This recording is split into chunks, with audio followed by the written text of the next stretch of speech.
blogueuse littéraire pour Ma Folie d'Ivrest, en direct au salon L'Automne sera noir des Champs, présidé par Michel Venel. Aujourd'hui, nous accueillons pour cette table ronde Isabelle Venel-Couturier, Gérard Coquet, Jean-Pierre Levin, enchanté, et Florent Marotin.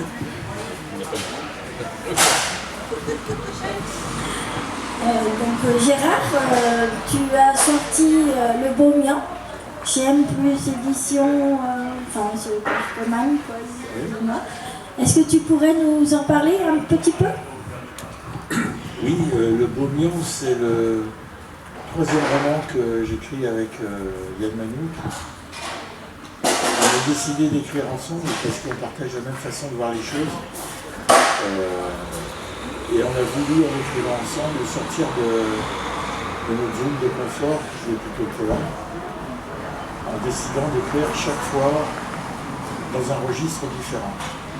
Le premier, c'était un roman à l'anglaise avec Sylvia Plath-Sarrant.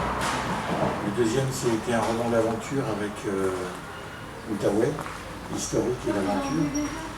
Et le troisième, c'est un drame provençal qui se situe en 1955 dans un village de Haute-Provence.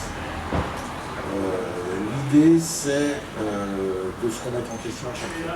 Et le prochain sera un polar historique qui se situera sous le Second Empire.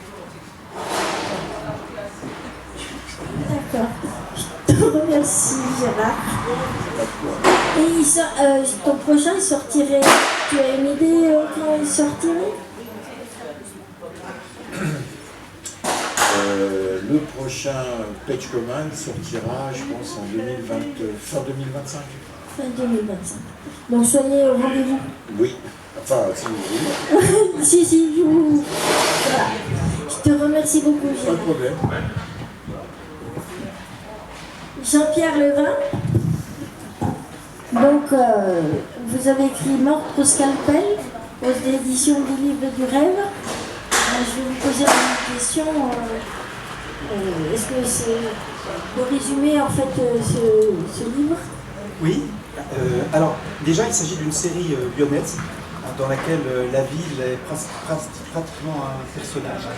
Donc, avec ses quartiers, sa gastronomie, sa culture. Donc, Lyon est au cœur des livres. Donc, je dis que c'est une série. Celui-là, c'est le 4e opus de la série.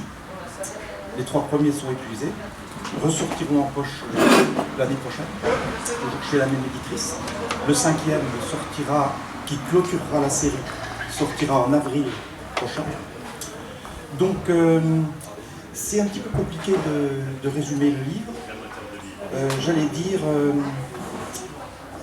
ça c'est l'histoire d'une turpitude d'une bande de notables lyonnais. Donc s'il y avait un milieu social qui était dépeint, ce serait la bourgeoisie lyonnaise. Avec une petite parenthèse du côté de la Moldavie et de l'Ukraine, et comme toile de fond, j'allais dire, avec tout ce qui touche à la prostitution et au commerce des êtres humains. Je ne rentre pas trop dans le détail pour ne pas déflorer le livre, pour l'essentiel. Donc, moi j'étais donc prof de fac, je me suis mis à écrire à la retraite. La première année j'ai fait du bricolage comme tous les retraités. Mon épouse m'a dit tu ferais mieux d'écrire. J'essaie, comme je le faisais pour mes articles universitaires, que chaque chapitre soit quelque chose d'indépendant, mais quand même en interrelation avec les autres chapitres du livre. Et j'essaie de soigner, j'allais dire, la musicalité de l'écriture sans vouloir être trop, trop prétentieux. Voilà. C'est du bricolage et j'allais dire de l'artisanat. Je ne me reconnais pas du tout comme écrivain. En fait, c'est une suite des autres. En fait. C'est une suite, mais chaque livre est indépendant. J'allais dire, la trame commune, c'est la ville de Lyon. D'accord. Avec le même enquêteur. Oui.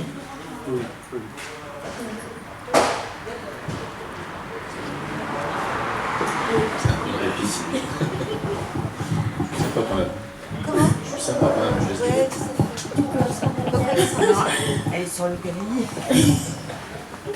Florent, alors toi bonjour, tu as sorti L'inconnu du Bataclan qui a été édité une première fois en 2021 et réédité aux éditions L'Oiseau Noir en avril 2024. Donc, hein? C'est bien ça. Et pourquoi ce livre, cette histoire? Ouais, pourquoi je sais pas vraiment, mais par contre, l'histoire, je peux la résumer. Donc, c'est l'histoire d'un groupe de police qui va être envoyé sur un cambriolage qui a mal tourné. Une dame est morte pendant le cambriolage. Sauf qu'on va assez rapidement s'apercevoir, alors déjà qu'elle avait un lien avec l'attentat du Bataclan, elle en était rescapée. Et cette dame, selon son fils, avait une espèce de marotte, elle avait vu quelque chose sur place dont elle n'arrivait plus à se souvenir. Elle faisait énormément de recherches par rapport à ça. Et on en vient à se demander si en réalité elle n'a pas été éliminée, plutôt que ce soit un cambriolage qui est mal tourné. Et en fait, c'est un livre qui a deux temporalités, parce qu'on va suivre en parallèle l'histoire d'une militaire française 10 ans avant, qui est d'origine kurde et qui déserte pour aller combattre Daesh en Syrie et en Irak, dans le mont du Sinjar, à l'époque où il y avait plein d'horreurs qui étaient mises sur les yézidis. Et donc on va suivre ces deux histoires qui vont être forcément amenées à se rejoindre dans le présent. Donc voilà, c'est un livre là-dessus, c'est un livre sur l'entrisme aussi de l'islamisme en France, les compromissions des politiques, et c'est un livre qui est très dur, qui n'est pas à mettre entre toutes les mains. Voilà, je l'ai voulu comme ça parce qu'il y a tellement de choses à montrer. L'évolution du personnage qui va faire la guerre en Syrie, même si c'était une militaire, elle n'est pas préparée à ce qu'elle va voir là-bas. Et évidemment, c'est pas la même personne 10 ans après, donc présent. Il y a des choses qu'il faut montrer malgré tout. Même si c'est pas tout le temps facile, c'est pas gratuit, là, mais c'est un livre qui est difficile, je pense. Et qui est très bien. Mais il faut le lire quand même. Ah, attention. Merci beaucoup, Florent. Ne lui mets pas la pression.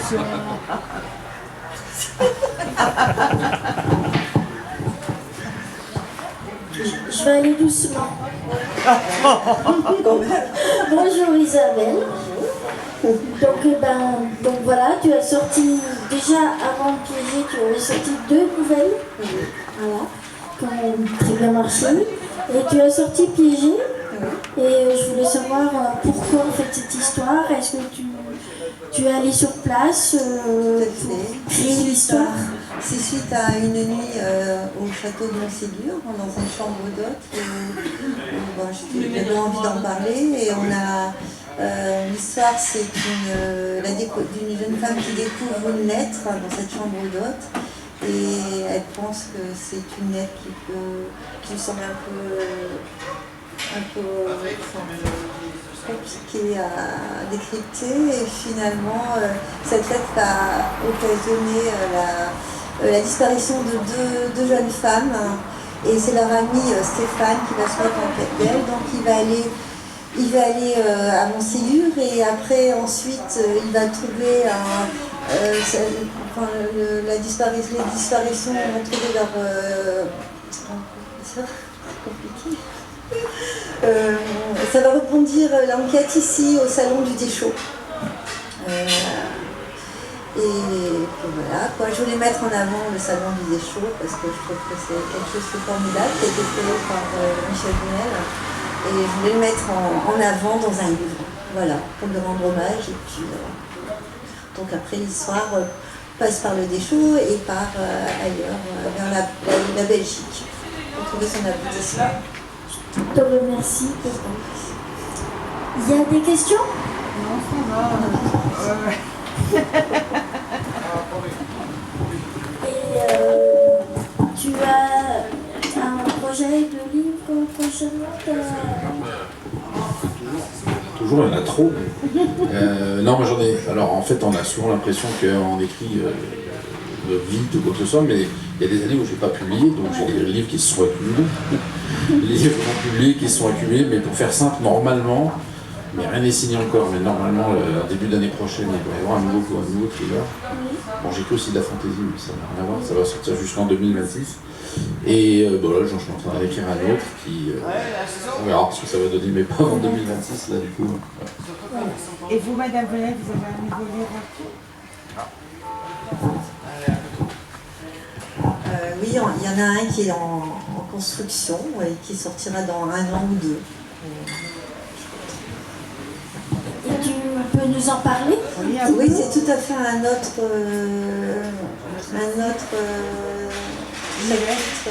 univers, oui, c'est plus sur des problèmes psychologiques, un peu plus contemporains.